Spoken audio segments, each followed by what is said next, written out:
1999 წლის 9 აპრილი საქართველოს უახლესი ისტორიისთვის არის უმნიშვნელოვანესი თარიღი. ამ დღეს ქართველი ერის ერთსულოვნებამ ეროვნული მოძრაობის ლიდერების ხელმძღვანელობით მოიტანა ის შედეგი, რომ საქართველო დღეს არის დამოუკიდებელი სახელმწიფო.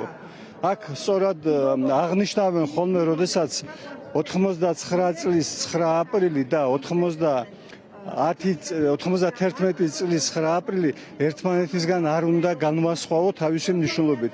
ერთნი, რომლებიც დღესაც საქართველოს რუსეთის ვასალ სახელმწიფო წარმოაჩენენ, მხოლოდ გლოვობენ 9 აპრილს, ხოლო ვისაც სახელმწიფოებრივი აზროვნება აქვს და ვინც სახელმწიფოებრივად აზროვნებს, ვისაც მიაჩნია, რომ საქართველო უნდა იყოს ცივილიზებული თანამეგობრობის წევრი, ამ დღეს აღნიშნავენ როგორც ეროვნული აღზევების და დამოუკიდებლობის დღეს.